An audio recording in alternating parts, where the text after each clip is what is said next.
Good morning Africa ci Africa TV mbokk ñu ngi leen di nuyu beneen yoon fii ci kër gi waxtu bi dal di jot di 9 o'clock si suba ñu indil leen li nga xamante ne mooy beneen édition comme niñ ko baaxoo di defee saa su ne mu nekk Monday of course ñu indil leen édition bu bees na ñu ngi jógee ci weekend bi war a waxtaan li nga xamante ne mooy xew-xew yëpp ci suñuy xibaar waaye tamit waxtaanee xew-xew jamono comme niñ ko waxee ñu wax leen thank you very much and good morning wherever you might be watching right now. It's a brand new week and of course a brand new Monday, and we are bringing you another brand new edition of the Good Morning Africa as we always do when we start the week. And of course we are from the weekend and we have some very interesting matters to talk about this morning. So wherever you might be watching once again around the world, thank you so very much for coming along and for being with us as always. su ko defee rek ci noonu la ñoo yegsi si li nga xamante ne mooy ci jotaay ji tey nañ ci waxtaan lu am solo gannaaw buñ leen nuyoo ziar leen tamit bu baax a baax rafetlu ci ànd bi ngeen di ànd ak Africa TV waaye tamit safo bi ak ci kóolute bi ci noonu tey nañ waxtaan ponk yu am solo dalal tamit ay gan ci jotaay bi waxtaan ak ñoom ci li nga xamante ne mooy ci loolu ci li ñoo waxtaanee tey gannaaw bu ñu leen nuyoo dina ci bokk ki nga xamante ne mooy njiiti réew mi di président Adama Barrow ci weekend bi dal dina dem fale ci ñoomi wala North Bank Region dal di fa def inauguration commission wala boog launching bi nga xamante ne mooy bu am solo dal di daloo benn project mooy yoon bi nga xamante ne waa ñoomi ñu ngi ko doon séntu ci ay at yu bëri président Barrow launch na Hakaland Road project bi ci weekend bi samedi la woon nañ ko waxtaanee bu baax a baax leneen tamit li nga xamante ne nañ ci bokk ci waxtaan bi mooy police bi wala boog seen ci office boobu inspector general of police dal dinañ génnee bataaxal di ñaax nit ñi ñu sol li nga xamante ne mooy face mask ak yu mel noonu ànda ak sarta yi nga xamante ne ba léegi ñu ngi dox ci nuñ ko wane ci ñoom nag ñu ngi ci rees ay concern gis ne nit ñi ñu commencé nañoo bàyyandeku ci yenn sarta yooyu yi nga xamante ne ñu ngi koo wax loolu tamit nañ ci ñëw ci kanam tuuti waxtaane ko su ko defee yooyu ak yeneen ponk ci kanam tamit ñu dalal Julde Njaay soirée mu indil ñi newspapers yi la ñu xëyee tey si seen xibaar jàpp leen tey loolu moo war a nekk si seen jotaay ji ci Good Morning Africa ak suñu ay gan ci programme bi. Well, we will kickstart this morning with matters of the presidency, as I said, because the president Adama Barrow on Saturday laid the foundation stone of the construction of the Hakaland Road network, which is estimated to cover a distance of 88 kilometers. The launch of the road project, which took place in the Bunyadu, is expected to benefit residents of Lower and Upper Nyumi who have experienced decades of bad roads. According to the Gambian leader, the road project is entirely funded by his government, and our reporter Ibrahim John followed the president's delegation in NBR and he filed in this report.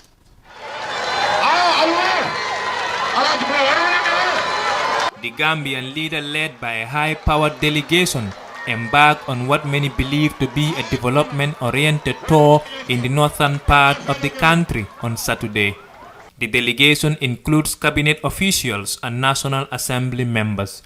President Barrow had his first stop at Kanuma, where he visited a house completely devastated by a heavy downpour that struck the village in the past days. About 52 compounds were ravaged by the rains. The president promised to assist the affected families. He handed a cash amount of $200,000 to the disaster victims and indicated that building materials costing $1 million will be given to victims for them to rebuild their houses. The president's entourage later proceeded to Bunyadu, where he was welcomed by a jubilant crowd at the main junction of the Hakaland Road project.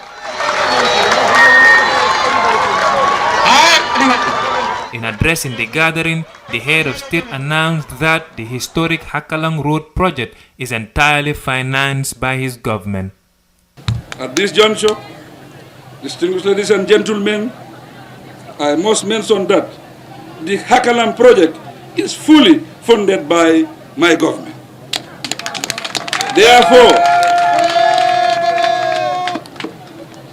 completing all the necessary arrangements, I thank the Ministry of Finance and Economic Affairs, the Ministry of Transport, Works and Infrastructure, the National Road Authority, and most notably, the Honorable National Assembly members who were at the forefront of the deliberations to allocate the necessary funding for the project. President Barrow further stated that the Hakalang Road project illustrates his government's stance for inclusiveness. This project amply demonstrates my government's commitment to inclusiveness in the Gambia.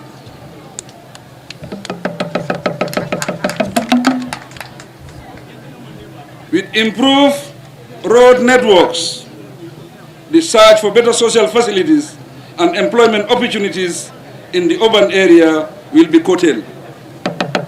Thus, the creation of a growing business environment to improve the economic status of rural residents will become far easier to realize.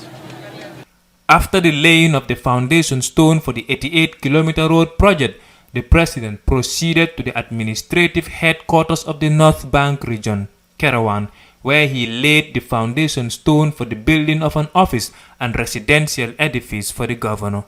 The day-long engagement of the Gambian leader received criticisms. Many claim that it is risky for such activities to be held in a period of a pandemic, especially when restrictions on unnecessary public gatherings is still in place. One thing that hijacked the president's Saturday tour was a slight bees incident which attacked some people while the president was inside the building of the area council.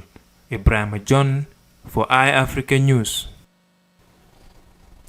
acca mu ngi noonu Ibrahima John thank you very much ñu gërëm ku ba su ndaw bi nga xamante ne moom moo àndoon ak njiiti réew mi foofu ci ñoomi North Bank Region kon ni ngeen ko gisee mu dal di of course launch project bi nga xamante ne gaa ngi ko doon xaar mu nekk lu yàgga ci of course ci gox boobu ñu di joytu li nga xamante ne mooy ndimbal ci yoon bi nga xamante ne yoon buñ soxla pour mu baax loolu nag da am solo si pour ñu yaatal waxtaan bi ñu ngi ciy dalal ay gan yu am solo ci noonu nañ am nañ ci Essa Damfa bu NPP xam ngeen ko ci jotaay bi bu yàggul see mu ngi fi ñu waxtaan ak moom ci loolu keneen ki nga xamante ne mu ngi ci jotaay bi mooy MC Cham bu GDC moom mooy youth président bu GDC moom tamit ñu dalal ko su ko defee MC ñu ngi lay nuyu ñu bàyyi la nga nuyu ñuy seetaan. waaw jërëjëf foog naa tey moom jar na ma génnee maxi because fa léegi moom jaatuñu soo max because soo xoolee lu caméra bi rek war na ne soo max fu mu nekk nii amatuñ njëriñ ci réew mi di nuyu suma naataango bu baax a baax muy Essa Damfa di la nuyu Amadou ak caméraman si yëpp ak mu ne mel ni iAfrica TV kontaan naa trop tey noonu la ma isaate ma ñu si plateforme bi pour ñu discours lu xew si réew mi ñëpp xam ne lu xew si weekend bi ak coow bi bëri na trop. waaw kon kontaan naa trop bu ma nekkee si programme bi. incha allah nañ ci ñëw waaye nag li nga génnee sa max bi di wax yooyu tamit beneen affaire waaye nañ ci ñëw ñu bàyyi Essa Damfa mu nuyoo ak ñi nga xamante ne ñoom ñooy seetaan Essa ñu ngi lay nuyu di la dalal ci jotaay bi. jërëjëf Amadou di la nuyu di tatagal programme bi di nuyu entire executive and the management of iAfrica TV. di nuyu tamit suñu viewers ñoo xam ne ñooy follow programme bi fii ba bitim réew. man nuyu suma naataango suma xarit MC Cham xam nga ne daf ma dawoon waaye léegi cappanaa ko fii. soo ma si kanam rek ngeen waxtaan. very good waaw kon cappa nga ko rek garaaw loolu day am solo ma dooree jotaay bi ak yow Essa State ñun ñoo koy gisandoor njiiti réew mi président Barrow jàpp xaw ma ndax yaa ngi fa woon ci weekend bi foofu ci ñoomi mu dem fa.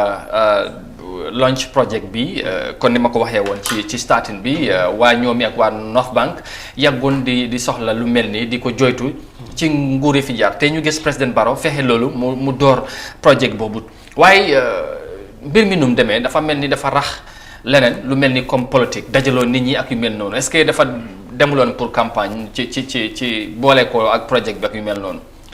jërëjëf Amadou first and foremost di congratulate nit ñi ñoo xam ne ñooy dëkka boori boobu noonu mooy boori Hakalang ak North Bank in general projet la boo xam ne yàgg nañ koo sentu xam nga réew mi si kofa comme alali réew mi o national kofa ñëpp a ko bokk waaye comme seedoo bi sometimes dafa yéex pour sa boor comme da nga gis te yeneen fànn ñoo am yeneen fànn balaa ñoo am dafa jël time so foog naa ne léegi time Hakalang bi moo jot ñoom tamit am nañ seen wàlla si when it comes to road infrastructure di leen congratulate si loolu te mag tamit thank the president for the boldness pour gis ne gars ñoo xam ne they have been marginalized for so long mu at least commencé si ñoom su commencé si ñoom at least mu leet tuuti waaye try def kemt like tam pour mu gis ne ñoom tamit am lu ñu war a am because this is long overdue. Yeah, so loolu tamit ma tànk ko si loolu and the entire government, Minister of Finance, Minister of Works. ñu ci jàpp. waaw ñu ci jàpp. pour ñëw si sa answer bi. xam nga président bi doo ko mën a tàggale ko ak mbooloo doo ko mën a def. waaw dafa try moom waxoon na sax moom dafa bëggoon a ebal ministre pour mu dem Lady Foundation Stone waaye because of the demand of ñoo xam ne ñoo ko fal at least moom ñëw teg Lady Foundation. waaye defin bi. waaw defin bi ak time bi ngeen ko defee tamit. waaye I've started. waaw. man maa ngi ñëw sa point bi yow yaa yaakamti rek. moom mu ne. soxlawut du indi anyone. du indi anyone te soxlawut joxut benn communiqué to any of the party branch or party organs pour ñu mën a indi nit ñi. waaye wane wuñ loolu. lu ñu gis moom utee na ak loolu esa. Amadou. waaw foo nga ma xaar ma daanaka. waaw waaye tamit lu ñu gis ak. li waaye moom lu may explainal moom. loolu laay ñëw nii. waaw foog nga bàyyi ma daaneel. waaw am na North Bank seen kiyaamaane NPP bi. dafa ñëw mu ne dafa bëgg at least 500 vehicles. pour ñu mun a indi because nit ñi ñoo bëgg a ñëw teew si historical moment bi moom mu ne du lifin dara bëggut ñu indi ñu daawoon sax moo wax ak political council ñu wax ba indi 100 véhicules ñu ne ko duñ ko xaalis boobu sax duñ la ko jox Amat Sarr dellu gisante ak waa gox bi ñoom ñoo feree seen own xaalis pour indi seen own moto indi seen nit ñi tooga seen toog soo yoo xam ne. am na soo may ma rek soo ma waxee ay 500 véhicules ak 100 dafa mel ni yow dafa mel ni campagne nga may wax ay rallye yu mel noonu te président bi demul campagne su fekkee ne li ko tax a jóg. yow misquoting non damay wax mooy yow yaa ngi wax ne kooku loolu la doon demande yow xam nga ne président bi sañu te def loolu nangu ñu indi ay 500 moto. 500 moto dafa mel ni loolu kon campagne lay nuroo waaye. maa ngi ñëw yow yaa yaakamti. doo mën a you will not have the substance of your answer. waaw you will not have it. non waaye. no you will not have it simply because yow yaa maa yaakamti. waaw acca kon loolu lu ma la wonee mooy.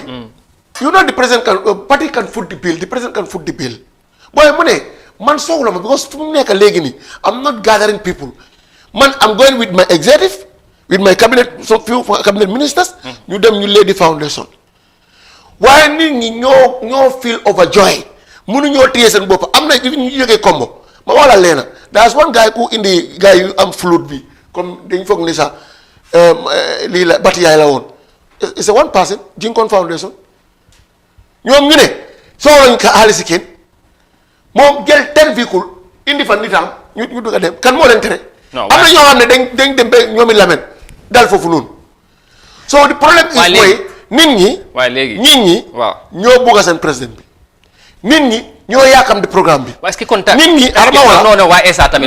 non loolu yëpp xam nañ ko waaye est-ce que kon tamit it was the right time pour ñu def lii bu dee luy nga wax ni yëpp. it was the right time. xam nga Lady Foundation. ak bi ngeen te yeneen non da ngeen tere dajaloo esa. baax na it's the right time loolu laa bëggoon a wax. with all that it's very good. it's very good 100%. ngeen gëmaloon nit ñi Covid mu ngi fi ngeen def dajaloo. laaj ma suma gisim si. waaw lan moo tax. good fekkee président bi moo oote taxaw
ak ñu continuer ñu ngi jégalu ci dog-dog boobu su ko defee ñu ngi doon waxtaan ci lu am solo Essa Damfa bu NPP mu ngi doon jéem a defend wala daal justify li nga xamante ne amoon na ci ñoom yi ñu bëri jàpp ne xëj na waratoon doxee noonu ak yu mel waaye mu ngi wax ne daal waxtu bi ak doxalin bi ak ni ñu ko defee lu waroon a am la Essa yaa ngi doon ci point bu am solo. waaw ma bàyyi la nga daaneel su ko defee very important waaw very important.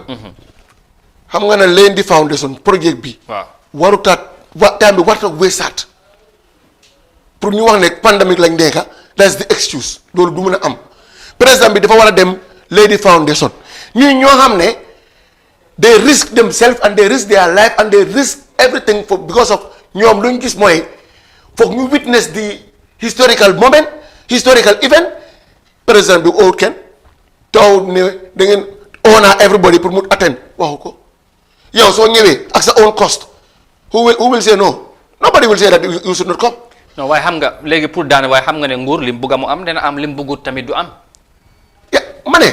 non Essa da ngay nangu loolu. ni nguur gi ñaata fekk la try pour nit ñi sol masque yaa ngi wax fii ne kii am na ku waxoon fii. waaw nguur ñaata jéego lañ def ba ñu teg fa xaalis loolu terut nit ñi sol masque soo waxee ne nguur lu mu bëgg mooy am nguur bi wax na ko ba wax ko ba police yi commencé nañ di wax ba teg fa ay price. ok. waaye defu noonu. na ñëwut noonu jërëjëf ñu nañ si ñëw MC dégg nga li mu wax nee na right time la te tamit xëj na li ñu bari lu ñoo wax tamit mun nañoo wax lu nekk waaye mun ngaa nangu tamit xam naa yow sax yaa ngi si doon wax mbir mi yaa ngi génne léegi sa masque bi wax ne léegi jarul nit ñi sol ndax président bi dafa dajaloo nit ñi ak mel nu waaye tamit li mu wax nit mun na ci jàpp dara parce que waa ñoom yi dañ xeer yàggoon gis lu mel nii gisuñ ko tey bu ñu demee ba gis président bi ñëw jox leen projet bi foog ñu ñëw gunge ko ci loolu tamit xëy na nit mun na koo mun a nangu MC. loolu nit mun koo mun a nangu. li tax. dafa njiit dafa war a am kii lu mu fi wax yëpp dama faa nekk yëpp dafa wax pour defend président Barrow tey lay foundation pour yoon. waaw nekk lu bees Gambia. xanaa ñoom waaye nag waaye nii lañ ko doon gisee xanaa ñoom seen nguur mu nekk lu bees. non waaye nii lañ ko doon tey gisee yaa ngi am di ministre of works. waaw yaa ngi am governor bu xam ne mu ngi fa nekk. pour nga lay di foundation it's very simple léegi liggéey bi si nga liggéey pare na mun ngaa dem nga ibi yoon bi ne yoon bi pare na léegi nga ibi ko wala di essence of nga war a mobilize itinéraire bi génne na fa almost how many weeks itinéraire baa ñu ngi ko tasaare social media bi ne président Barrow war naa dem fii ak fii ak fii ñoom suñu waxee ñun yaay politicians xam nañ game bu gaa di play yëpp. mooy lan ban game mooy dem mobilize people si ron because ñun yëg nañ ne ñoom si boobaa dem nañ si askan bi wane ne da nga war a fay kenn ku nekk teg contribute $2,000 pour toggal président bi yooyu yëpp.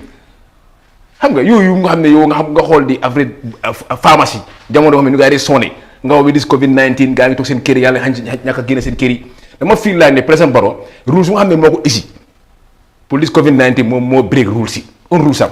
waaye nit ñi ñoo yóbbu seen bopp. kenn yóbbu seen moto yi kenn yóbbu seen boppa njiit su taxawee tee mu ne am na ñu def dimaam ñoom nee na joxewuñ loolu MC. déedéet suñ annoncé ne président bi mu ne dafaa ñëw lee fànn su bu gën a gis kenn du gën a uyu ji parce que tey jamono nawet la nekk béykat yi dem si tool dem béyi kenn du ñëw dañ leen mobiliser isi leen foofu pare NPP ñun xam nañ ne suñ dee génne ay nit ñun méthode bu gaa day use xam nañ ko il faut ñu use xaalis pour mën a isi nit ñëw uyu si président Barrow an lii nekk lu bees ay mbooloo bu génn tey Mama Kane su ñëwoon mbooloo bi mooy génn Daabo su ñëwoon lii mooy génn gaa si dañ na ma génn sax far ñu am yoo opportunité pour génn so lii dafa nekk lu nga xam ne président Barrow loi bu nga xam ne tey man exposé naa di inspector of police war naa oo di leadership of the NPP for questioning. déet MC yow tamit. because tey mbooloo nga xam ne ñu ngi ko génne ñaata baadool leen jël ñaata askan leen jël teg leen benn place nga xam ne dañuy fay ay 1000 su ñàkk a soo max. non président waaye dafa am lu ko yóbbu woon. mooy lu ko yóbbu mooy dafa am loo dañ ko soxla. den announce ne gathering bi dañ ko war a stop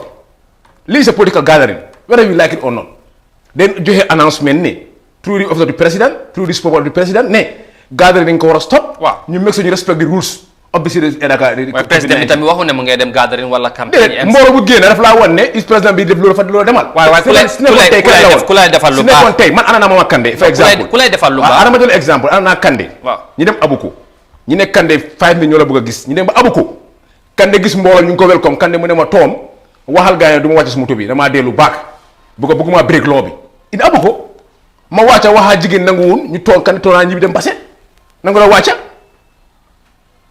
understand so leadership dafa war a yow yaa war a jël président bi exemple dafa am lu ko yóbbu woon su demee gis ne su demee si biir Banjul gis ne mbooloo baa ngi bari mu ne gars yi ne man du ma dem bi ko il faut bëgg maa yaxal lu ma bi ko tey dina ay baat am na port pharmacie yoo xam ne ni ngi mayel tout ñàkk a fay $500 bi waa léegi MC saa yu indi first place foog loo ne sax da nga waroon a rafetlu li nga xamante ne projet bu fa président bi demal parce que waa ñoom yéen ñu bari jàpp ne yéen GDC xanaa comme da ngeen tiit parce que ñu bari jàpp ne si yéen si am na lu li nga xamante mooy ñoom yi bokk na si seen place yi ngeen yaakaar ci réew mi am ngeen fa doole bu président bi yóbbee projet bu mel nii ci meeting bi sax ñu ngee dégg ne ay am na ñu cross capet jógee GDC dem NPP kon léegi rally am na loolu kon léegi loolu moo la wane rally non nit ñi ñoo bëgg a dem moo la wane c'est rally bu ko soo déggee cross capet am na rally am na soo déggee annonce nen les founders of naka pour liggéey yoon nga annonce ne cross capet to from GDC to Barrow NPP kon daa c'est rally politique la est-ce que nekkul kon ray naa ko sa boppa bu ko léegi politique am na non xëy na ray naa lu ma wax mooy si wàllu cross capet kii jógee na fii kii politique is about mu yàgg naa ko fii wax kenn ku nekk am nga right tey nekk nga fi ëllëg nga nekk fi loolu suñu problème tey man su ma ndokkale su ma gërëm damaa gërëm taxpayer money laay gërëm ñoo xam ne ñoo fay taxpayer bi weda xaalis bi Gambian government ñoo ko fond wala c'est loan or grant at bi day Gambian si la loolu man du ma ne réet government o ma wax government jërëjëf because of léegi nga télé o léegi nga yoon déedéet man du ma réet government mooy ne doxalee réew bi si wàllu démocratie wàllu naka very strong économique noonu laa réeré government waaye def tamit about liggéey yoon ñàkk a liggéey yoon lu xam ne tey Barrow waaye loolu tamit loolu la ñoo nattee right now fu ñu xoolee mooy man fu maa demee bu xam bu ko man président Barrow lu mu wax am naa si second thought lu mu gënee si kàddoom du ma ko di óolu bu ko tey mun naa tey waaye lim def nga gis tamit fekk fekk yoon perewut non lii da nga gis lii déedéet mu ne ñaara foundation la fi Barrow ana CRC bi ana draft condition bi te ñoo ko fi lée ana jaana condition bi ana yooyu yëpp fu mu mujjee they are all fail so Barrow lu mu la wax lu mu président Barrow wax xamal ne ëllëg fekk gisuloo ko sax boobu mu leer ba mu pare bu si jéem a topp fécca loolu moo bëgg a understand mooy it's a political gathering bu ko man xaw ma woon sax ne dégg naa so called cross capet bu nga xam ne man I don't believe that these are from GDC because tey ñun xam ne ne NPP fu mu taxaw dañ dee bëgg a jël ne kii jógee na GDC kii jógee na fii mais ñun every day people are coming seen xalaat dalul parce que yéen foofu bokk na ñun xalaat ni ngeen gën a démb dafa jógee tey su ma demoon léegi élection ak Mama Kane ñu ko fa because tey mbooloo ñu Gambien ñoo bëgg a yooyu tey ku ñëw tey mbooloo bi gën a taxaw tàccul la arabi dee gëmul xam nga gën a am solo ñi ki gëm la tey président su génnee ñu pare ñëw taxaw pour xool président bi la gëm nañ la président pour sànni la carte yooyu dañ ko di xool léegi yow lan nga séentoon kon président Barrow nanga noonu la war lu ma séentoon mooy waaw na jël di governo ministre of works ñu dem lii di foundation stone spécifique c'est que ne ko politique lu yomba la suñ peree nga xam ne liggéey bi pere na ba liggéey bi jeex na su la neexee nga génn dem fekk jamono mu toll nii da nga lor Gambien ba doole yu bëri la président Barrow lor ñu xam ne tey am na di ngi mile tout mënuñ fay $500 bi tey da ngaa dem si biir si am max sax bu nga soog a problème ñu tiiraat fi ay fay la ay xaalis tey nga jël mbooloo bu yëpp teg leen foofu tey. waaw léegi pour daanal. voilà il faut ñi booy toog si kaw fence nii rek fence la ngay toog police fekk leen fa arrest leen caaj na ko da nga woon $1,000 nga xool mbooloo bu nga xam ne am na fa tey fana inspecteur general police nobody is above the law. non léegi il faut di président. waaw léegi benn affaire MTC tamit Inas Mochas ne yaa ngi wax li yëpp su fekkee ne raxuloo ci politique ci li ngay wax da ngay nangu ne tamit Covid bi mu ngi fi te dañu war a comme ñoo yëpp nangu nañ léegi of course dañu war a ànd ak sartay mesos yi waaye tamit projets yi foog réew mi foog mu dox. te lii bokk na ci président bi lim diggaay lu yàgg na. Amadou ñu bari foogoo ne du am. Amadou xëy na gis nga tamit ñoom ñu ngi sol ay face mask. ban projet moo gën a am solo dan nga ibbi schools si xale dem jàngi schools. ban solo moo am loolu xale yaa ngi day naaw fu mu nekk nii dem schools. yaa ngi tey schools si. non loolu ñu ngi waaye loolu ñu ngi ci waaye loolu ñu ngi ci ñu ngi waxtaan. léegi na nga ibbi schools si soo xamee ne di këla nga li ëppul la léegi every political party mën nga political system bi ëppul na waaye right now fu mu nekk ne ban projet moo gën a am solo nga ibbi school si xale dellu back to school nga ibbi naka baay ak restaurant si tey am na ñu toog seen kër yi ne war a liggéey si baay ak restaurant mënuñu koo liggéey nga teg leen benn place ni nga sofa soo waxee lee dafa mel ni yow feewloo si waa ñoom yi ak waa not ba déedéet kenn ku nekk disaab nga pour am yoon disaab nga pour liggéey wane di ko am solo dama dafa leer na ma ne neen jël ministre bi ak naka gouverneur bi ñu leen foundation bi simple la loolu nekku ne bëgg ma def pour ñoom yi man bëgg naa area bu nekk nga am yoon nga am naka ndox bu set bëgg naa loolu ma tax teg fi président Barrow wena mu nekko mu naxari ko loolu dafa war a am loolu xaalis si Gambien si la du xaalis si président Barrow déggoo si poosam waaye am na ñu fi jaar defuñ ko déggee nañ waaye defuñ ko kan fi jaar fi ko fi nguur yi fi jaar wala ñaara yoon fa gars yi liggéey waaw ñaara yoon fi jàmmee liggéey pare nga ñaara yoon fi jàmmee liggéey soo arabee dee ni ki tam su fee dara ni nga ko wax xam nga loolu ñaara yoon fi jàmmee liggéey kenn ku nekk nguur dafa am nu war a ñëwee da nga war a am vision am directions jàmmee ñëw na pour liggéey affaire yi yoon liggéey wàllu éducation yoon da nga war a ñëw si beneen doxin Barrow ne war a expliquer si beneen doxin si wàllu mu build a very strong économique loolu da war a isil Gambien si gis ne dund bi wàññeeku na urée boo la woon na gën a focus waaye yoon yi mun na bu yoon yi baax na yoon yi war nañ mën a am yoon if it Gambie yëpp war a am yoon kenn ku nekk war nga am good yoon war nga am ndox bu set war nga am better education ak lépp war na am garab yëpp léegi responsabilité government bi la parce que suñu taxpayer money la. ok loolu am na solo Essa dégg nga réponse bu MC joxe. tey est-ce que tamit président Barrow ak NPP wala nguur gi sax waru ñoo seet beneen doxalin kon ni ñu defee yëf yi ñu moytu coow li bi nga xamante ne jógee na fi nga gis ne social media si Gambien si bari loo ci mënta ba initiative bi projet bi launch bi baax na am na solo.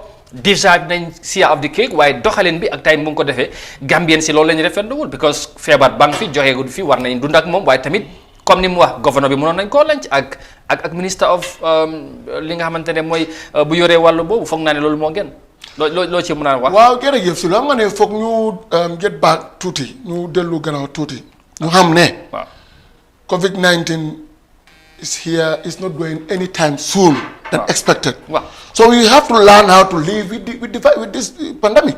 We have to learn. Understand? Loolu mooy affaire yi mooy dox si aduna. Yeneen réew mi ñu ngi campaign to election with COVID. They are campaigning. waaw Yes. Lu daa ñu tuwu ñu seen election. so da ngeen di waajal. waaw campagne am naa ne ñoom sax even opposition si. da ngeen di waajal. Xaaral seen even opposition si dañu wax ne by election war na am fii war na am fale. You should not use COVID as an excuse. Xam nga ñaari làmmiñ lañ di am.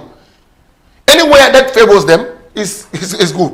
Anywhere that they think that is deterrent, ñu ne déedéet ñu ne war na nekk excuse. Then you cannot hold election without campaign. And in the campaign trail, how can you control people? But they are advocating for election to am. Understand nga ñaareel bi mu ngi laasu ñaari mbir. State of public emergency ak Ministry of Health regulations. There are two different things. State of public emergency moo indi alamaan ku sol masque si public bi moo indi alamaan ku jéena coffee si night bi ñu téye la waaye boobu doxatul boobu arrêté nañ ko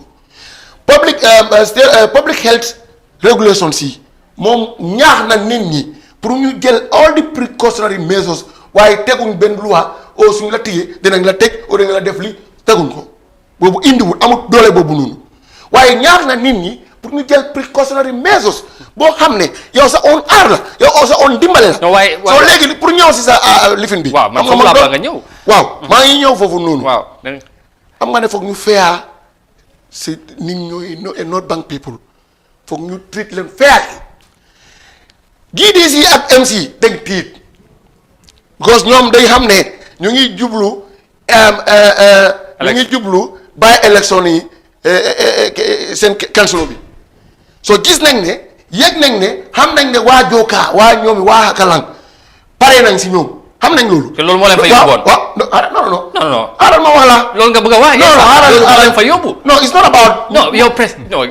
acca. Comme Amadou waaw acca. comme Amadou. waaw ñun ñooy witness laying the foundation stone of Basse Bridge. non bul dem Basse nañ des. non ma ngi laa jox comparative yaa ngi wax élection ak lu I'm giving you comparative analysis. élection boobu noonu pour tontu ko. waaw sama waa ji. waaw waaye ma ngi laa jox comparative analysis very short example and precise waaw. good Basse campagne nañ ko oo nañ nit ñi because président bi ak dañ ko advertise sax pour nit ñi génn pour dem lay di foundation stone ak Basse si brique bi ak lii annonce nañ ko advertise nañ ko understand nga lu tax bii yoon demut noonu kenn gisut ne foo xam ne dañ oo nit ñi daw yaa jox seen leen di foundation dina am président dina am waaye foo gis ne mu oo nit ñi yëpp génna tertu ko foo ko gis foo ko dégg amut waaye nit ñi Joka nit ñi ñoomi nit ñi Gambia ñoo gis ne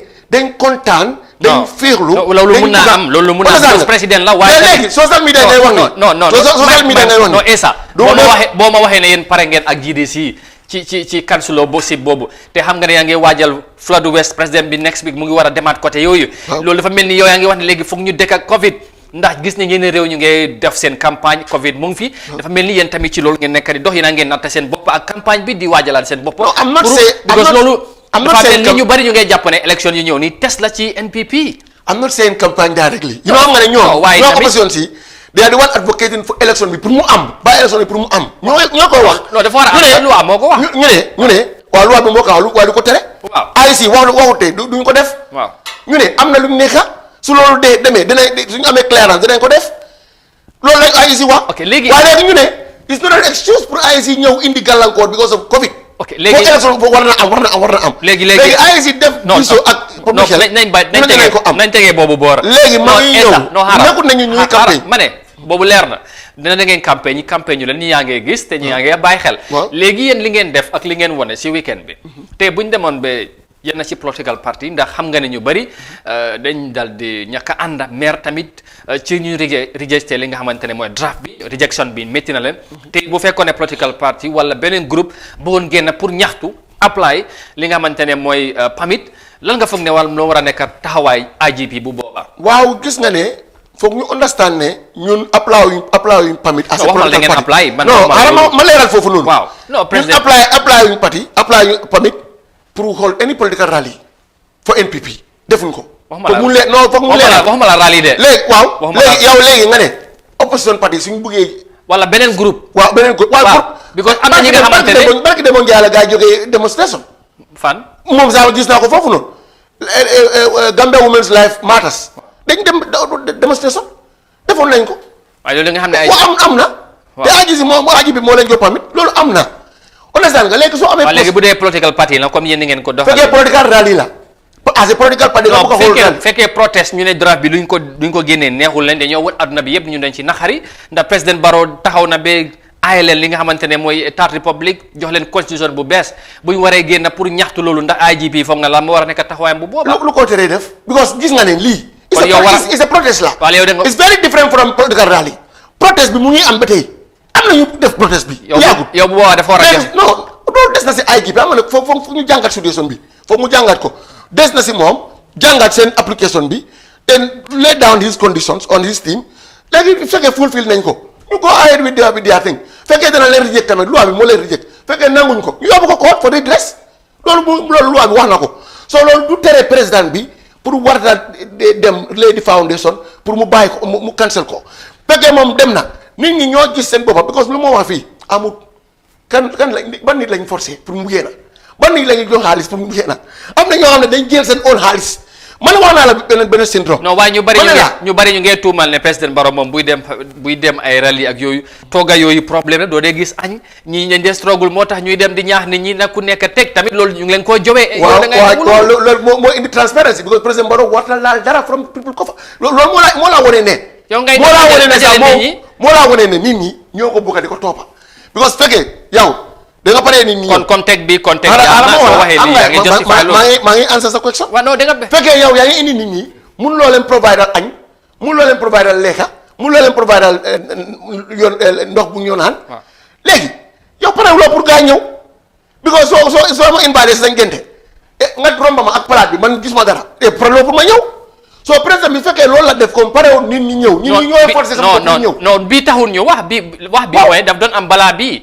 so bii tamit comme xam nañ ne président bi moom noonu lay doxale ñu ne xaaral ñun ñu teel a pare ñu contribute ku nekk 2000 yooyu ngeen dem di ko jël ci jamono bii loolu maa ngi koo dégg si maa ngi koo dégg si yow yaa ngi wane ni yaa ngi ko bëgg a man gis nga foog mu am MC moo ko wax kay waaw MC moo ko wax gis nga foog mu am foot soldiers ñoo xam ne even su ma waxee ne sa soo se lu nga wax ne soo waxee ne ba jaata waaye fu ñoo laaw di jël soo waxee ne géej bi dafa lifin waaye am na loo xam ne gën yi fu ñoo war a dëkka boobu daf ko war a am moom soo waxee ne GDC amaatut si North Bank GDC amaatut si Jokkaadu GDP amaatut amaatut si opinion bi waaye foog nga am 1 2 3 people ñoo xam ne dañu mën a laaxsu information jox leen seen waa ji pour ñu plus leen loolu amut seen kiyaaman bi North Bank suñu kiyaaman NPP bi dafa ñëw pour at least mu mën a am assistance. léegi yéen waaw kon nag gaa xañ ko ñu ne ko déedéet ñun we are not sponsoring anything we are not giving a dime because this is strictly toog leen seen kër even man saa dew ma man mi esa dew ma because ñu ne ma it's not about political programme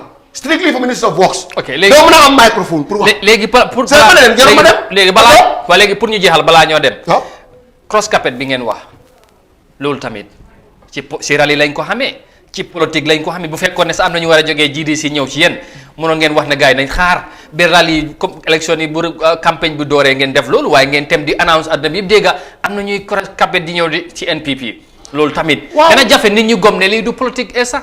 dana jafe lool waaw man daal teewuma foofu noonu nekkuma foofu noonu. understand nga xëj na mu am waaye nangu nga am na xëj na mu am waaw du ma ko am nga ne Barrow fu mu génn rek nit ñi mu duñ contrôle cross because xam naa ne seen am nañu cross capet yu bari man dama am liste boo xam ne nit ñi from all walks of parties ñoo xam ne dañ pare pour ñu am rallye.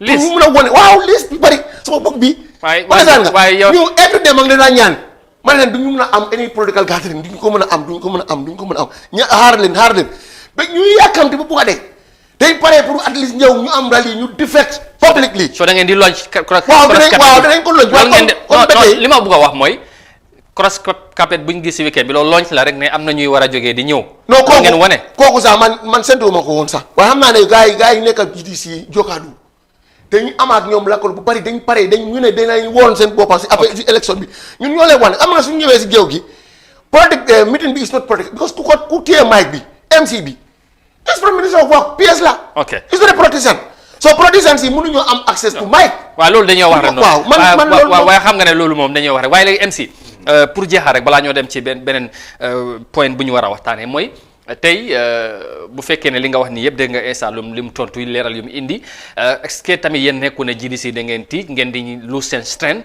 ci ñoom yi ci North Bank ba tax na ñu mun ne sax ne pare nañ ak yéen ci by election bi nga xamante ne kooku yéen a ko yore woon loolu tamit MC xëy na loolu moo tax ngeen tiit bu waxee ni soo déggee ñu ne la lose nañ suñu strength in Jokaadu or North Bank daf ma di jaaxal yow amaguloo elections. non waaye si nit ñi yaa ngee dem. amul kenn kuy dem xam nga li problème bi mooy koo xam ne yow xamul MT xamu ko sax ku jógoo ne man maa ngi place sangam nekkoon naa GDC xam recognize suñu la suñu committee bi ngi taal ñu ngi am very good committee ni ngeen bàyyi election very soon. non lan moo indi bàyyi election bi. bàyyi election bi mooy suñu councilor bi dafa resign from the party. waaw mu dem fan. mu dem naka join Baro. waaw soo am na right. waaw léegi ba lu ma kooku dina am ñu ñoo bàyyee yóbbuwul kenn xam nga fa la mu feeñee xam nga fa la mu feeñee suñu demee bàyyi election dina feeñ su nekkee ne moom yóbbu na nit suñu demee bàyyi election ba GDC jël toogu bi from there Baro na xam ne gars yi dañ koo nax bu fekkee NPP moo jël du jël toogu bi loolu maa la ko wax tey fii toogu Jokaadu bi loxo GDC la mu nekka no matter how looy dégg coow bi yëpp xam nga politics kenn ku nekk mën ngaa taxaw bokkoon naa GDC bokkoon naa fii fekk yow boo nekkee GDC loo fa def comme gars yi nga xam ne bàyyi nañ GDC dem si Baro amul kenn ko xam ne bu mu bàyyee si GDC dem si Baro yóbbu keneen from the GDC. ok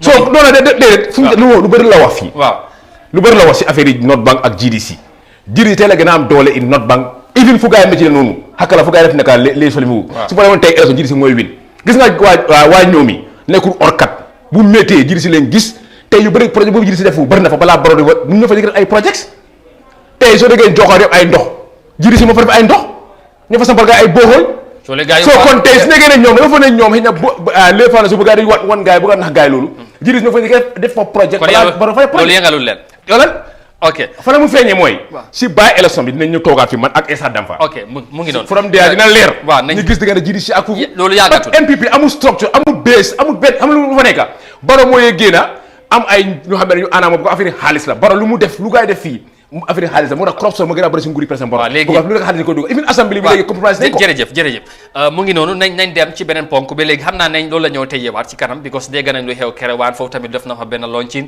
ak yooyu gis naa MC mu ngi leen di ñaawal ci weekend bi yëpp loolu tamit nañ ci ñëw we will move on to our next item of course because the Office of the Inspector General of Police has expressed its concern over the level of compliance with wearing of face masks at public place is decreasing following the relaxation of curfew regulations and the easing up to the regulations on closure of markets and sub-centers.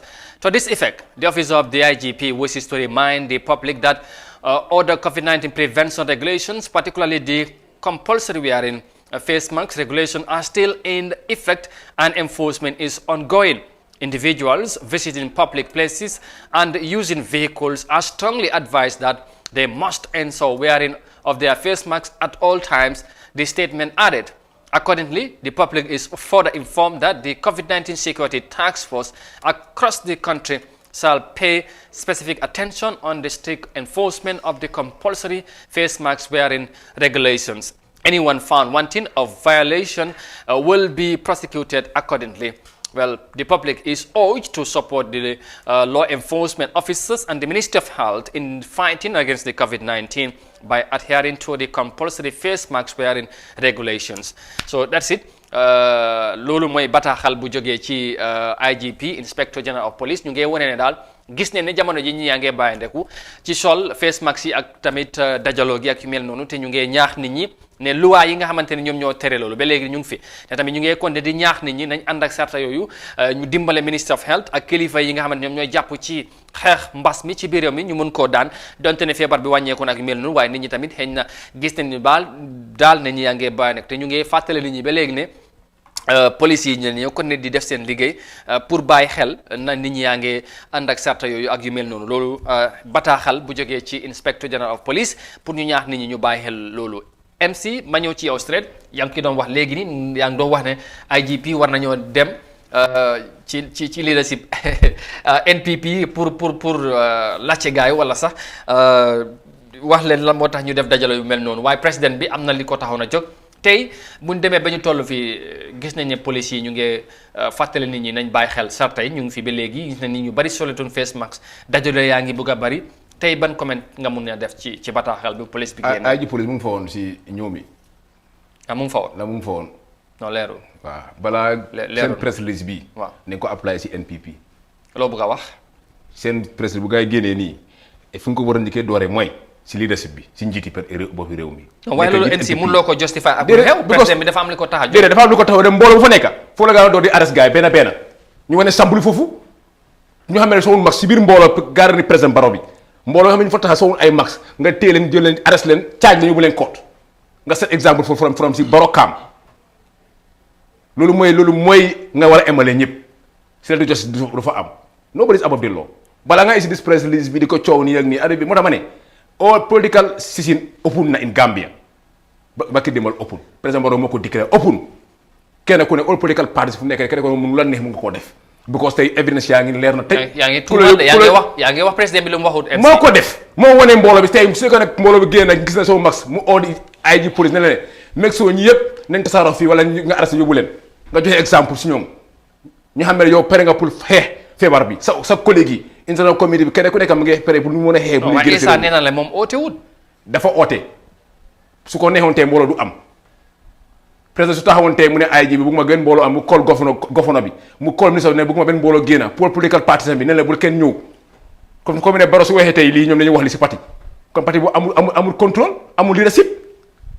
est-ce que tey foog loolu MC ñu bari dañ doon séntu tey pour nga dëgëral kàddu police bi ñaax nit ñi ñu ànd ak sarta yi su ma ko mën a ñaax ànd ak sarta bi du ma ne askan bi di loru président bi da jël advantage boobu su bëggee dem place lu ko neex mu def ko loolu koragul. ok Essa Damfa lan nga ci mën a wax. waaw xam nga foog ma leeral ko ne nga président bi tolluwul ak ñoom political party like NPP. President Barrow is not NPP. He's the leader of is the leader of this country. You understand? Is the leader of certain movement is apolitical. For you understand Lulu. Certain of his movement is apolitical. Some of his movement could be political. Fekel all organized NPP political rally or NPP political gatherings. You invite for president as our interim secretary general and party leader. In that capacity, I'm not meeting Brikam, Time Fans Club. Strictly for politics. Don't want to use over PS, civil servant. While he is strictly government funded program. He is there in his capacity as the president of the Republic of the Gambia. Léegi ñoom suñu bëgg a jël exemple suñu bëggee def cotation danañ bàyyi ba NPP apply permit dem def rally control the people. nii ñoom tamit danañ mën a def. waaye par exemple génn na yow tamit dangaa génnal. non gunjur sax pour. loolu leen di sam capacité. yaa ngi dina laare yow dafa mel ni advantage nga di non non advantage. non li ngay wax nii non MC Baye bàyyi rek. MC Bayal amul na gunjur sax. non dafa mel ni advantage nga di bëgg a jaay kon. boo waxee foog ma tontu ko foofu because li nga gunjur bu may wax fii. amul na gunjur foog ma leeral ko. moom temps boobu. waaw léegi yenn saa président bi mu ngi war a génnaat yoo xam nga loolu. waaw next week. waaw war a demaat ci yeneen gox yi ci réew mi. war a def ay foundation wala ay launching ak yu mel noonu. tey tamit est-ce que yow foog loo ne comme da nga war ngeen seetaat doxalin bu fekkee Gambians yaa ngay wax. xam nga di wane seen ñàkk ànd ak doxalin président bi. waaw xam nga ne ma ne loolu du ñàkka ñoo xam ne social media warriors lañ du ñàkka ñoom amuñ dara. seen xeex bi am nga yeneen parti ñoo xam ne am na yeneen parti si Gambia. social media non MC Baye ko sa nguur gars yi ko fal de respectal social media respectal gars yi social media waaw ko mu daanal rek ñu waxtaan bi neex. waaw social media man ngaa ñu ma ne waaye am na ñoo xam ne they are only fighting tooth and nail on social media daal suñu nit ñi ñu ngi fa nekkul na ñoom rek ñoo nekk social media we are also there waaye ñoo xam ne they are chewing and howling and bowling there anything that the president does or the lazy bit they have nothing positive always negative so loolu du ñaaka loolu mooy démocratie bi ñun we don't have any problem with that ñu ne ku nekka ñun bëgguñ everybody support us est-ce que tamit président Barrow wala nguur gi war a ñoom moytal seen doxalin bi tamit moytu yenn coow yooyu non am nga ne ma ne ñoom loo leen defal rek duñ la ci jëriñ gis nga ne this is more than $95 million project mu dem si Hakala 88 kilometers nga wax ko ne at least nga wax président bi ak sa nguur gi jaaraama mu ne du ko def léegi non am maa ngi ñëw so we don't expect anything from them except criticism because suñu wujale wax naa ko bu yàgg ñoom dañ foog ne suñu waxee ne président bi try na dina yaakaar ne sa nit bi yëpp tuxu ñëw si NPP loolu la ñu foog honnêtement tey dañ ragal pour ñëw si sa lifin bi lu tax président bi xam nga itinéraire bi soo ceegee itinéraire président bi bu njëkk bi dañu waxoon ne président bi su jógee Farafeñ su jógee Kerewaan dafaa dem Farafeñe dafaa dem Jaara Sooma dafaa continuer dem Jimbala road ak fale dafaa dem Basse yëpp dafaa nekk one routine wala daa mu dellu because moom tam mu ngi try at least def precautionary measure pour mbooloo yi. est-ce que lu xew Kerewaan taxut. non c'est d'abord Kerewaan non fekkee lu xew Kerewaan la. kon dafaa continuer. ok loolu lu daal defu ko dafa bëgg a ñëw pour downsize crowd bi. léegi ok loolu moo tax mu ñëw back. fine pour at least mu dem. ok dañu war a jeexal benn point. MC yow foog nga ne président Barrow war na seetaat doxalin bi. because mu ngi war a génnaat dem foundation. yeneen project pour ñu commencer liggéey yooyu waaye loolu tamit MC foog nga ne président Barrow fu mu nekk nii war ngeen nangu ne mu ngi doxal réew mi ci ay project yu am solo ndax def na bii ci weekend bi mu ngi war a demaat ci yeneen xëy nga mun nga ko wax ne gars yi nañ seetaat doxalin bi ak yooyu léegi xel mun naa nangu loolu waaye tamit mun a apprécier si effort yu moo taxaw di dimbale am nga ay apprécier effort mu taxaw lu gën a am solo mooy Gambien si leen war a gërëm Gambie tamit ñoo ñaxa seen taxpayer money di poor farmers everybody contribute jokko lii tey war naa passé ñeenti at boppi réew mi up to now léegi right now ñu xam ne waaye yéen tamit boo leen nekkee si nguur da ngeen di soxla loolu right now ñun tey lu ñu fa expogoon mooy président Barrow tey mu dóor dinaam si achievement soo xam ne lu ñu leen foogoon tey mooy di only president in Africa kuy celebrate his failures mooy président Barrow tey war naa mën a jox Gambie a new condition bu xam ne doxini réew mi es ñu Gambia tey loolu tey moom féel na ko. léegi yow loolu la so man dama feel like ne tali yi man wax naa ma ne tali yi ak liggéey road du ma see rate government based on that loolu suñu taxpayer money la. whether it's grand yaa ngi lim fi bu yaay jàmm. waaw wala dama ma exemple da nga ne ngay léegi ma ne jàmme def na ko fii liggéey def ay yoon Jawara the same thing so na ma ne nit ki man dama based on government mooy économie réew mi war naa nekk ay standard askan bi tey benn Gambien war a tey non waaye yoon yu baax loolu bokk na ci dundal nga am yoon yu baax am na tey yooyu yaa nga tey am na dëkk xam ni yaa ngi fa def yoon yu baax ndox bu sa pour naan amuñ ko si Gambie am na dëkk yu bëri tey Gambia pour ñu am ndox bu set problème la mun nga am yoon peut-être amul ndox. ok da nga war a xool area yooyu yoon baax na. soo yow ne yoon baax na ba tam nga xool yeneen area nga xool ne. waaw léegi pour jaar léegi est-ce que tiitu leen kon bu fekkee ne président Barrow li mu def nii defaat ko feneen. voilà gis nga Jammeh Yaya Jammeh bala mu doon génn si réew mi di highest project boo xam ne def na ko fii mooy Basse yooni Basse yëpp léewu na foundation yoon yooyu yëpp. adévidé affaire yi ne ko based on liggéeyal ay tali liggéey ay yoon ñooy doxalee réew mi la ñuy di xool la askan bi ni nga gis seen booba si réew mi la si wàllu dunda baa ngay wàññeeku l'hôpital la am nañ garab da ngaa feebatee doo am garab even presque moom problème si l'hôpital yi foofu la Gambie yi di xoolee noonu abaa nga ñëw nax leen les foundation kañ la mu pare.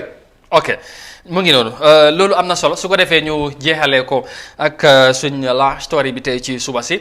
Of course, a very sad one indeed, because following the mysterious death of Matar Cisse, a resident of Banjul, whose remains were found along the mangrove swamps in Banjul on the 25th of this month, the Office of the Inspector General of Police has opened an investigation to unearth the unfortunate incident. Matar's body was sent to the Edwards Teaching Francis Hospital for a post-mortem to establish the cause of the death. In their preliminary investigation reports, it revealed that during routine patrol in Banjul and its surroundings, the police came across a vehicle around Bond Road. As they approached the vehicle, two individuals were seen from a distance running into the mangroves and swimming away. According to the police magazine, the officers pursued but lost track of them. However, upon their return to the vehicle, 56 kilos of or kilometers of suspect suspect cannabis were found, and unspecified amount of suspected cannabis were allegedly recovered from the car. 2 other people were arrested in connection to the incident and handed over to the Drug Law Enforcement Agency. So that's our last story today. Just ku nekk ma may la benn minute nga comment si incident bii nii benn ndaw bu dee ka Banjul ñàkk bakkanam dal di si faatu mu nekk lu métti ndaw la gis nañ ni bari ñu ngi ci wax fan yëpp tey police bi involve nañ ci ñu ngi def seen gestu pareeguñ xam naa xaw ma naka ngeen gisee situation bi depuis boobu xam du ñàkk yëg ngeen ci dara instant. waaw very unfortunate xam nga ne man kay bakken su demee ba root rek man du ma dee kontaan si loolu. lu mënta nekk rek bakken la so it's very unfortunate man daal lu may ñaax police ñu speed up with the investigation ñu xam waaye xam naa ne tamit dafa bokk si dañ ci bokkal docteur si pour ñu def post-mortem to know exactly because man tamit dama dee gis comments yu bari ñi nga xam ne dañ ko fetal dañ ko lii so am nga loolu yëpp dana leer su fekkee docteur bi dem nañ seen investigation bi dem na post-mortem bi dem nañ ko def nañ ko correct léegi ñu publish report bi understand nga dina leer ne lan moo sababul death of Matar Ceesay so police yi tamit suñ ko xamee ñun tamit war nañoo prompt investigation fekkee loo xam ne dara nañ ko prosecute or something like that because bakkee ne Gambian si war na jaral yëpp comme mana tey moom fa naa am the same line with Essa si the same language pour gis ne rek ñu bàyyi police yi def seen liggéey because xëy na police yaa ngi defee liggéey fu mu nekk nii ñu xool ñu mu gën a gaaw liggéey bi gën a gaaw tam because tam bakkan moo fa ñàkk tam di jaale famille Matar bi yal na ko yàlla yërëm te xara ko àjjana yéeg ko baakaaram yëpp te yéexeenu police yi dem gën a gaaw tam because tam benn bakkan bu génn rek dafa am solo peut-être mun na am tam mu ngi am jabaram am famille am tam so the best thing mooy police yi ñu gën a gaaw yi ko xamee leen moom found nañ ko ne moo def mistake si jaarale ko si yoon.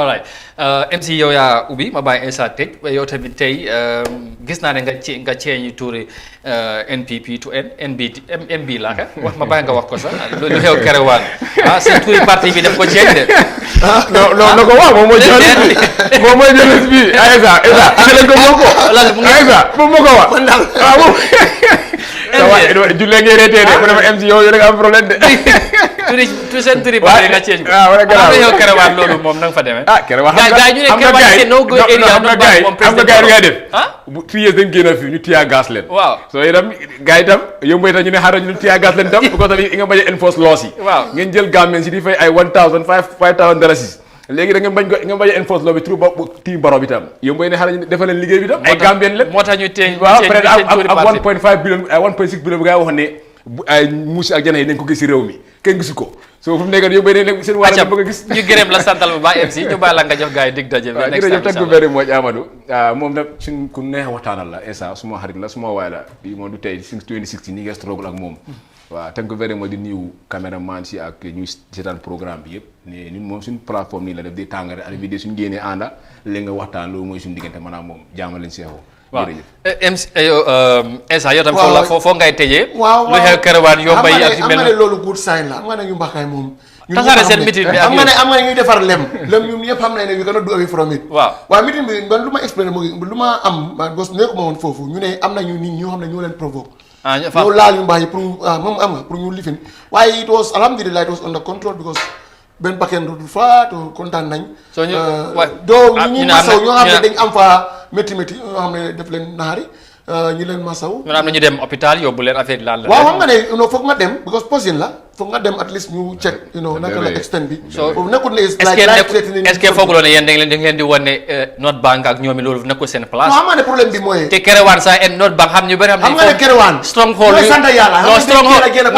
stronghold UDP la ñu xam ne loolu non loolu moo tax ñu provoque loolu moo tax ñoom ñoo seen supporters yi ñoo provoque ñu may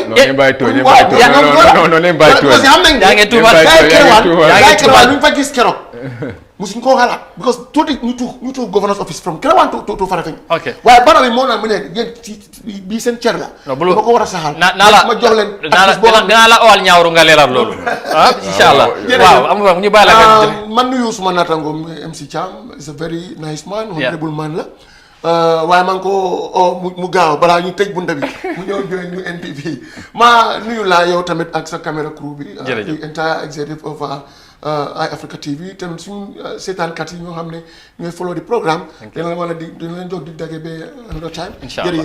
Thank you very much. Kokoy Essa Danfa bu NPP président Barrow.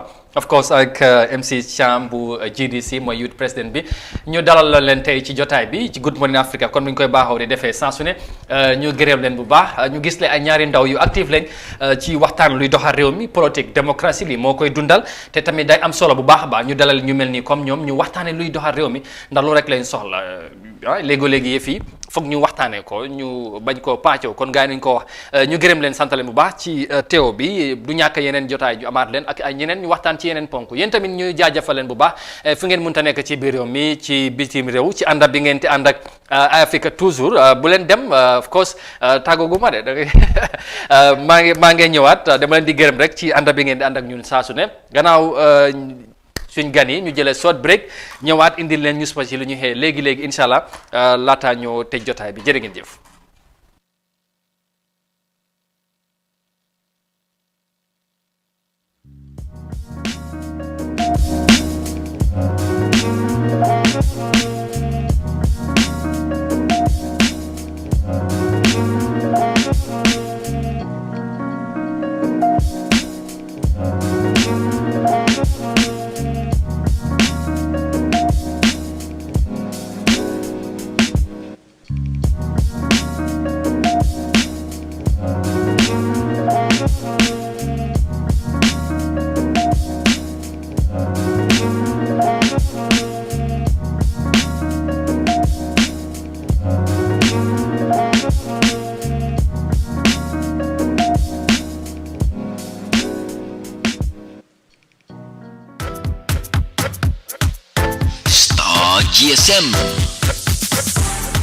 Star GSM fele promotion bana fena molye minul be mararing tanko bundala Gambia banko kanjang minu buko policeol armed forceol immigration customs ani lanjurtol datalar bala keta smartphone la minka sannu wini woro wala sang wini woro doma isa soto minka sannu wini woro sang wini lulu minka sannu wini lulu sang wini nani manda smartphone doma simple phone fanan minul ka sannu kemelula sang kemenani talulu milbe kemenani talulu sang keme sabatalulu ning original techno simple phone minu ka sannu keme konontola sang keme woro wala isa soto mobile ambulance dum keme woro domma Star GSM e tableto soto le pro dinningol wuli kilin keme sey domma isa soto nyin tabletol minu ka sim card uta wili fula keme saba isa soto HD universal remote fanan bijele flat screenol mini yalon ko la receiver be konole 42 lombang wala 43 inches isi soto no $4,999 wala $8,999 Star GSM manda wodom mala nganying original face mask sol sotole minsal tanka coronavirus sotola nga air freshenal fanan sotole pour alla sabati dinkiral aning official nyim bala muran tulol fanan bijele nyim flash couple ka bonali america alse muna fangala la official do wara alla sabati dinkiral pour jikando wala jisuma anda se sambano tilo mume nganying designer spray fanan sotale min zero ka tarafengo bala fo montoro wati monni nani andi botanam france le anin dubai isina jibe no na bumbato min fele kombosila drive serekunda OJ Johnson nyati lingol wala nanyun kunkilim bitikol min fele talindi marseto anin tabo koto traffic light auto isen kumandino 7002494 wala 9901122 Star GSM mfanankan kato dango kele puru mimbe banko sambala nyato Star GSM.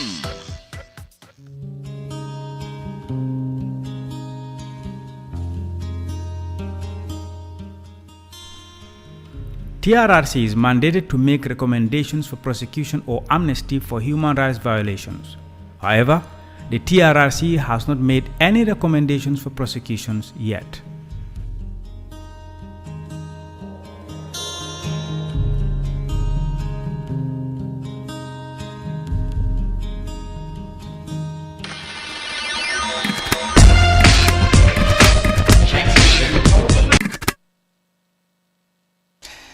aja mu ngi noonu welcome back ñu dellu ci second half bi ñu yegg si li nga xamante ne mooy news review bi comme ni ñu koy defee saa su ne ñu daal di gërëm ba Star GSM ñoom ñi nga xamante ñoom ñoo daal di dooleel loolu ñu sant leen gërëm leen saa su ne ci taxawaay bi day am solo ñu fàttali leen si seen products yi bu leen fàtte lépp lu aju ci wàllu mobile satellites ak ay receiver ak ay spray ay mel noonu bagage yi mucc ayib soo leen demee si seen maakaan yi Dabo Koto Latrikunda Westfield ba Brikama da ngeen ko amee ci ni mu gën a yombee ci noonu la ñoo yegg si dalal soxna Julde Ndiaye soirée nuyu ko wax ko good morning ñu bàyyi nga nuyoo ñuy seetaan te tamit nga indi ñu tey ñu si la ñu xëyee si seen xibaar. jërëjëf Amadou good morning nuyu naa la nuyu naa tamit ñoo xam ne ñoo ñu faral di ànd ak ñu saa su ne rek si Good Morning Africa programme bi on Eye Africa TV tey newspapers yi ñu ngi amee Standard, Foroyaa and of course The Point newspaper. Excellent. dañu start with the Standard ñu xool lan moo gën a fës gaay si seen xibaar yi tey Standard seen headlines ñoom ñu ngi wax ne Chinese company with paid $35 million to FAB account to win NAWE contract. And the other one is nothing will stop Dabo from contesting the 2021 presidential election TAL, and police arrest to investigate discovery of dead body in Banjul. PPP demands Mai's apology over Barrow's comments, and finally Barrow rejected meeting with EU orders ahead of draft vote. Wow. These are the stories on the Standard newspaper. We quickly look at one or two stories there. We will go ahead with the nothing will stop Dabo rather from contesting the 2021 presidential election, that is TAL. The spokesperson of the United Democratic Party has finally put to bed debate over whether Ousainou Dabo is eligible to contest the 2021 presidential election. The former vice president's eligibility to run in the next year's presidential election has been subjected to debate among Gambians on the grounds that he was once convicted. There is no basis, no reason whatsoever why Mr. Dabo will not be eligible to contest in the 2021 presidential election. Of course, he himself explained three circumstances which everybody understands are the only circumstances: if he is mentally incapable, died, or if the UDP doesn't choose him as the flag bearer of the party. And some of us have made it absolutely clear that we are 100% supporting his candidacy in the 2021 presidential election. coow baa ngi noonu coow li jeex na. wax li bari woon na lool. waaw waaye jeex na léegi daal whether Dabo will contest the 2021 presidential election. léegi daal coow li si loolu la nekk. waaw léegi moom Fandintaal nee na ñoom daal. waaw yëf yi moom gisul dara Dabo wax na ko am lu ko tere. exactly waaw kon daf bu ko boobaa ñu xaar 100% behind him te Dabo moom sa waxoon na ne dee rek mooy tax dee wala UDP nangoo ko téye nangoo ko choose wala mu feebar loolu rek mooy tax du contest the 2021 presidential election. With that we move on to another story. Barrow rejected meeting with EU orders ahead of draft vote. President Adama Barrow had refused a request for a meeting from foreign missions ahead of the National Assembly's vote on the draft constitution, which has since been rejected. The EU, US, UK, and German missions made the request on the day of the vote to meet Barrow in a bid to push him to help influence the eventual outcome of the votes, but their request was chiefly rejected, according to the EU ambassador Attila Laios. Speaking to This Week in Politics, Mr. Laios bursted into laughter when asked to clarify whether the respective missions' request for a meeting with Barrow was refused. Yes, indeed, that is what happened. Barrow refused us. More of that in this on the Standard newspaper. Attila Laios, the EU ambassador to the Gambia, moom mu ngi wax ne Barrow, President Barrow dañ request pour meet ak Barrow, but dafa reject guys seen dafa leen bañ a dalal. Exactly. ci jamono bi nga xamante ne bëggoon nañu ñëw pour wax ak moom pour mu ñaax député ñu approve draft bi ak yu mel noonu. moom dal na déggal loolu. dafa mel ni comme léegi leer na ñoom ñoo ko def ñoom ñoo génnee bataaxal bi te tamit bëggoon nañ koo mit soo fi sottiwul. So the other newspaper is The Point. We see what their main headlines are. Bees attack Barrow's convoy in Kerewan, and CA dismay by Constitutional Promulgation Bill 2020 rejection, and COVID-19 Gambia registers one new death. And finally, Saudi Arabia to gradually resume Umrah pilgrimage from October 4th. These are the stories on the Point newspaper. We quickly look at one story there. We go with the bees attack Barrow's convoy in Kerewan.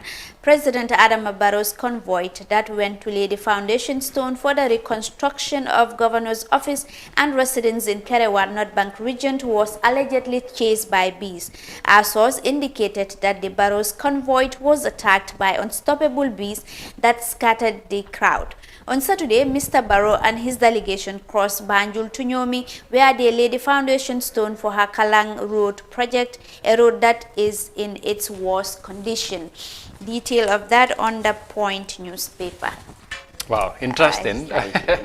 mu ngi noonu mu nekk lu am solo. waaw waaye nag chase Barrow convoy bi waaye nag géngal lu ci Essa Damfawa nee na daal yëf yi mu ngi noonu gars yi dañoo wax rek te mu ngi wax ne sax mu ngi wax am na ñu ko yëngal yomba yooyu waaye daal coolaa ngi noonu bari xam naa daal loolu moo xewoon ci weekend bi. waaw mu ngi noonu ñu jeexale ko ak Foroyaa, right? Foroyaa newspaper ñoom ñu ngi wax GT Bank customers ask government to intervene and impasse at their bank, and PPP calls for amendment of 1997 constitution, and Vice President Aissatou Toure says government is committed to constitutional reform, and President Barrow lays foundation stone for Hakalang Road. And My Fati says 1997 constitution has no provision for its repeal. And the editorial on the Foroyaa newspaper is saying the draft constitution and same-sex marriage. Wow. Question of the day finally. Why would anyone want to serve for more than 2 terms when in Nigeria and USA there are only 2 terms for 4 years? Or 4 years rather. These are the stories on the Foroyaa newspaper. We quickly look at one. The GT Bank customers ask government to intervene and impasse at their bank. Customers of Guaranty Trust Bank have asked the Gambia government to intervene and settle the problem that led to the ongoing sit-down strike that halted operations at the aforesaid bank last week. GT Bank, which is one of the leading banks in the country with $6.6 billion of depositors, funds, and over 300 employees, is ranked by strike by steam from staff grievances over their management's failure to address their concerns. Detail of that on the Foroyaa newspaper.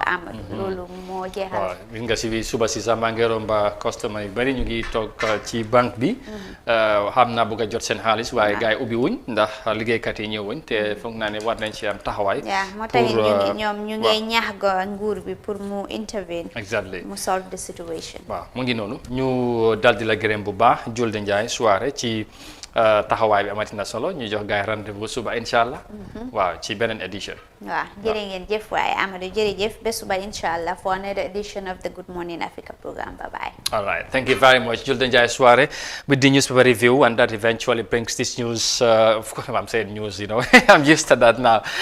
Good Morning Africa edition to an end for this morning. Ñu gërëm leen bu baax sant leen ci bu ngeen ñu gunge depuis ñu doore programme bi ba léegi ñu fii la ñoo yemandi ak yéen inshallah suba ak jàmm ñu dellu ci beneen edition ñu gërëm bu baax ñu jàpp ci liggéey bi ak suñu gan yi MC Cham bu GDC ak Essa Damfa bu NPP ci nuñ teewoo ci jotaay bi naka noonu Julde Njie Soirée tamit ci newspaper review bi ak caméraman yi ak waa technical gars yi sound ñëpp du ma mën a lim waaye gërëm na ñëpp ñi nga xamante ne ñoom ñoo jàpp ci liggéey bi ñu jox leen rendez-vous suba inshallah 9 o'clock lay doon bu boobaa ñu dajewaat ak yéen jërë ngeen jëf ci ànd bi ngeen daan ak Africa TV waaye tamit surtout ci safo bi ak kóolute bi do have a very peaceful and a blessed afternoon from us. See you. Bye bye.